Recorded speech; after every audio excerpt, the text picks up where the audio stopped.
I'm very pleased, Norm, to be able to have you share some of your wealth of experience in researching complementary therapies. We're looking at the many ways that we can conduct research other than randomized controlled studies, how these ways could be helpful and how they could move our understanding of complementary therapies forward. Well, of course, to me, clinical outcomes don't have to be randomized if you have enough patients. For instance, when I went back to get my doctorate in psychology, my case load for my dissertation was 800 patients. An outcome of 800 patients is pretty good. And so, since I started my practice of pain management, which became stress management, I've always kept data on my patients. I follow them for a minimum of 6 months, but I often do studies that go on 3 years later to find out what happened to people with our particular approach in bringing their pain or their depression or whatever under control. And so pure volume, of course, eventually, to me, says much more than randomized controlled studies. I still do those too, depending upon what it is I'm looking for. Can you give an example of some of the richness of your clinical experience, Norm, and how this has informed and enlightened you in your work? Well, it all really began, I think, in 1972. I decided that we needed to find ways of treating chronic pain without destroying the nervous system. Neurosurgeons since the 1920s have done very bizarre things like cutting the spinal cord and destroying the frontal lobes. And so I started off with behavior modification. Bill Fordyce at the University of Washington State had proven to me, with only 100 cases over 5 years, a 60% success rate in people who had failed everything. So I came back home after visiting him and I set up a behavioral modification program. But I set up an active behavioral modification. He had what I call a passive behavioral modification. They just put people in the hospital and ignored them if they complained of pain. I assigned them specific things to do. And in my first year, I treated 400 patients. And my outcome was 70% successful with that group of people using what I call active behavioral modification. And just after that, I learned about biofeedback and autogenic training. And that opened up another door for me. And then, in the fall of 1973, one of my friends talked me into taking silver mind control. And I suddenly, for the first time in my own life, spent 2 full, like 12-hour days doing nothing but relax. And 2 weekends in a row. So all of a sudden, I realized that what I had been doing with autogenic training and all the related imagery things could be very powerful if people were immersed in it instead of just having an hour or 2 a day. So I suddenly converted from having people in the hospital 4 weeks to having people in the hospital 3 weeks to going down to 2 weeks and accomplishing the same thing by doing self-regulation, guided imagery, day after day after day, hours a day. In fact, let's say 5 to 6 hours a day of what I call retraining the nervous system. And then, in May of 1974, I had a group of 50 patients in the room. They were brought in, they lay down on mats. Now, this one woman had been sent to me by her oncologist for relief of metastatic breast cancer. She came in on a stretcher. She's lying down on the floor. And I did a 20-minute exercise on forgiveness. And the end of that exercise, she was still in a deep trance. Nobody else in the room was in a trance, she was. So I went over and I counted her up. And when she got up, she walked out of the room. She hadn't walked in the 17 previous days that she'd been in the hospital. And her pain was gone. 3 months later, her cancer was gone, never to return.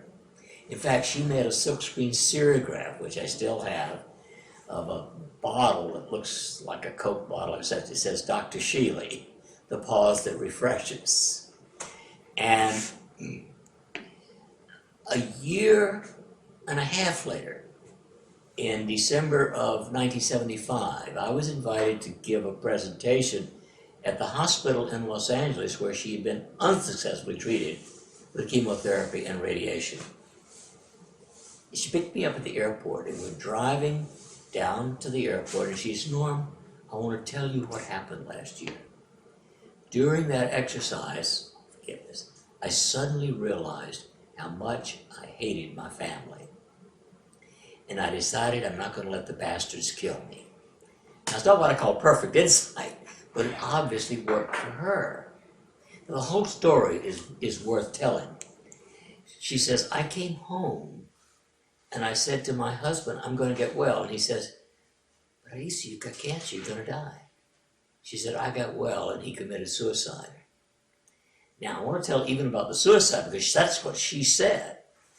It turns out that 2.5 years before she came to me, her husband had a kidney transplant from her favorite of their 2 sons.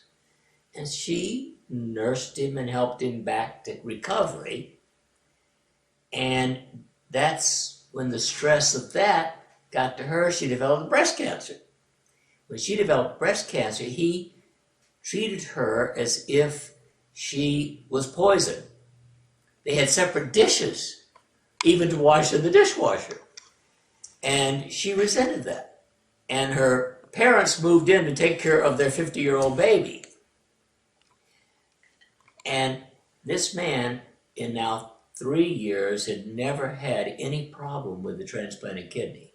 But he became so agitated over her getting well that he suddenly rejected his kidney and died within 3 months. So that to me was another awakening of realizing how powerful the mind is and can be in doing virtually anything. Well, over the years, I've worked with 30,265 chronically depressed people. Now, most of them also had chronic pain. And all of them had failed something. I don't see people who haven't failed conventional medicine. We put through, again, what I would call a neurologic or mental retraining program. And it includes a lot of self-regulation. But we do other things. I've done acupuncture since 1967. I use a lot of electrical stimulation to assist in things.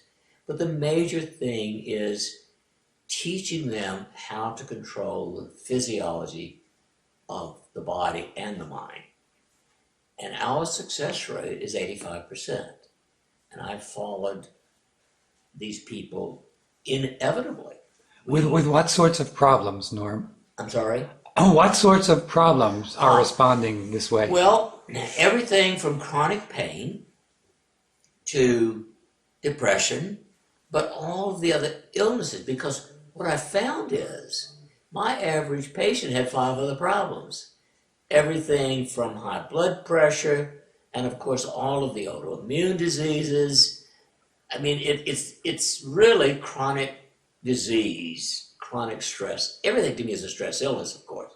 It may be physical, mental, emotional, or electromagnetic, but it's stress. And so it's the sum total of that. Now, I would guess that conservatively, 20,000 were primarily pain, and often post-surgical, failed surgery.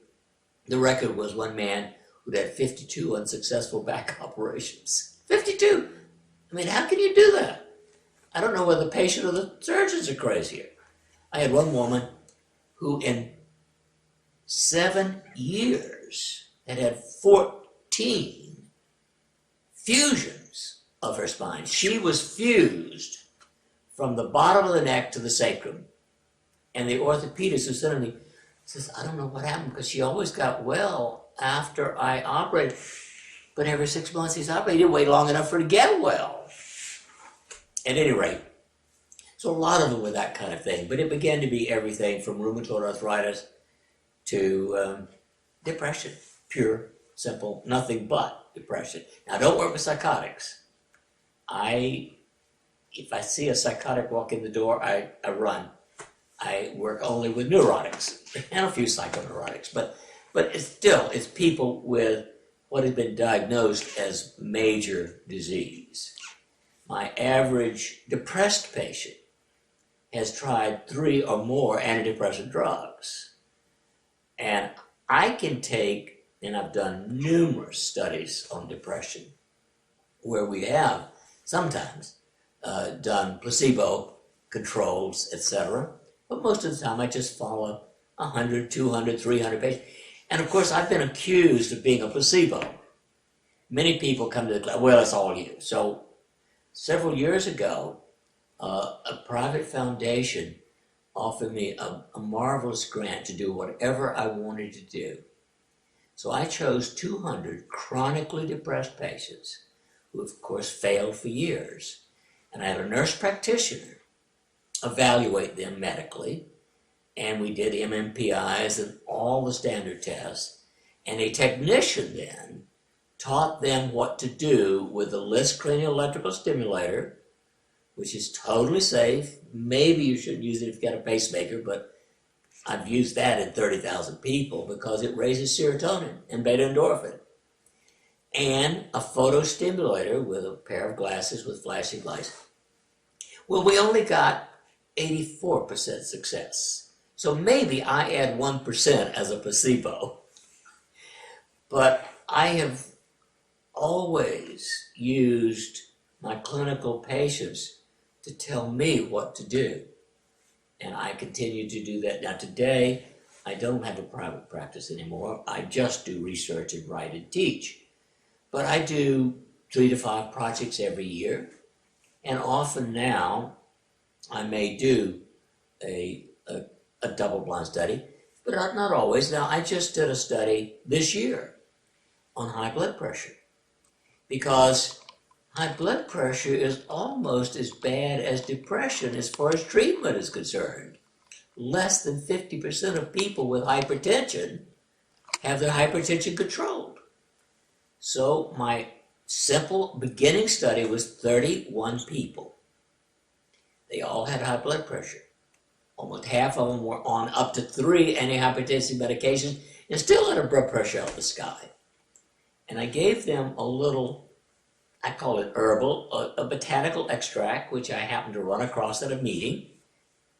And within 30 minutes, the blood pressure comes down in most of them. If it didn't come down in 30 minutes, I had to come back in a week instead of 2 weeks. What kind of herbal preparation? Well, it's an extract of noni. It must be very strong. It helps you make nitric oxide. I mean, it's good studies showing the increase in nitric oxide. And so we got a 70% success rate. Now, we didn't get a 70% success rate just for a week or two. I followed them for 3 or 4 months. Half of them, I got off medication. The other half, we reduced the medication, which wasn't doing the job totally, until we added this. Now, since then, I've done almost 70 more people where I'm not actually doing it as a research project. I'm just following them clinically. And so we now have 98 or 9 people with excellent control of their blood pressure 70% of the time with no negative effects. And so that's the kind of stuff, I love doing that. To me, being able to take something safe. My number one criterion is safety. If it's not safe, I'm not even interested in looking at it. That's why I don't do drug research. What do you see is the future of healthcare? To me, there is no future of healthcare unless people began to take responsibility for themselves. 35 years ago, John Knowles wrote a wonderful article in Daedalus called The Responsibility of the Individual. And he said, 99% of people are born healthy and become unhealthy because of human misbehavior. Now today, of course, only 95% of people are born healthy, so we're not even as good there. But we can assume that a minimum of 80% of illnesses are the results of irresponsible misbehavior. Smoking, 22% of Americans still smoke. That's down only 50% after 50 years of trying. 2/3 of Americans are overweight, with half of those, or 1/3 of all Americans, just being plain, stupid, fat. Called obesity officially. That is sloppy behavior in it, ultimately. The average American consumes 2.2 servings of fruits or vegetables a day. The minimum to get adequate antioxidants alone is 5. And only 10% of Americans get moderate exercise 5 days a week. Moderate. And we're not talking about marathon joggers. So we have this behavior problem. We have a nutritional problem. I would say conservatively, 80% of the food eaten in the United States is pure, unadulterated junk trash. I don't go to McDonald's. I went there once in 1962. I took one bite, and as politely as I could, I spit it into the napkin and threw it away. I haven't been back, and I won't go back. It's loaded with monosodium glutamate and other negative things. So I'm going to the grocery store. At least 60% of the stuff sold in the grocery store is junk. I don't buy that stuff. I wouldn't put it in my mouth. So unless people change, there is no future of healthcare. It's all continuing horrendous disease care. So how do you convince people to get more healthy? Well, this brings us to my latest thoughts about life in general. I have begun to be aware of how many people are unhappy. You know, I'm anything but a Freudian, but one of Freud's great statements, one of only two that I know of that I would trust, was that most people have a death wish. 6 years ago, when I wrote a book called Life Beyond 100, and I went to 42 cities talking about it, I suddenly realized most people didn't want to live to be 100, let alone beyond 100. I couldn't believe it. And so I've been looking at this much more intensely. And now we know unequivocally that every known psychological, emotional disorder, from autism to ADHD, depression, anxiety, gambling, addiction, schizophrenia, etc., every one of them is associated with low oxytocin. So it looks to me as about 80% of people did not get what I call grounded in oxytocin production at birth or in the first 7 years of life. There have been numerous studies showing that nasal sprays of oxytocin will help every one of these problems, even schizophrenia. Now the problem with oxytocin is, if you give it by shot, it's used up in 3 or 4 minutes. Give it by nasal spray, you've got to do it 3 or 4 times a day. It gets a little bit expensive. But if you do it long term, I think it's going to destroy the nasal mucosa. So over the last year and a couple of months, I have been working to stimulate the body to make its own oxytocin. And the nice thing about it is you can. There's a circuit in the body, which I call the ring of air, which I've worked with for over 10 years. And when you stimulate these 13 specific acupuncture points with human DNA frequency, it will raise oxytocin. But most people aren't going to spend 21 minutes a day to do that. So I have now created a mixture of essential oils that I originally just called Bliss. I call it Air Bliss now. because putting that on these 13 acupuncture points raises oxytocin. And we've got some autistic kids, some adult Asperger's, and scores of people with depression or anxiety who are feeling much better. My favorite story of that is an 80-plus-year-old woman who wrote me, "My 60-year-old son has been an obnoxiously depressed person all of his life. Now, using this product, he is a delight to be around." How wonderful, Norm. We're just about at the end of the time that's allotted for panel participants. I would like to anticipate a question that might be asked. Injecting a little bit of my own personal acquaintance with you, I would swear that you're looking younger every time every time that I see you. Well, you may know that I have been working on telomeres also. And I have been doing my own stuff, first of all. And I'm happy to say one of my favorite statements is, I did not have the courage to choose abusive parents. My parents were wonderful. And I don't have an oxytocin deficiency. But I am exposing my body 5 days a week at least, 7 days when I'm home, to human DNA frequency, 54 to 78 billion cycles per second, at a billionth of a watt per centimeter square.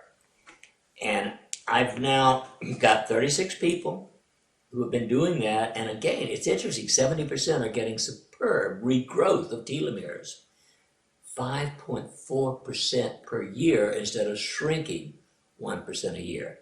So I've been doing that for 5 years. Any other last words that you'd like to share, Norm? Yeah, I think the most important thing is you cannot afford the luxury of being angry, guilty, anxious, or depressed. It's wallowing in manure.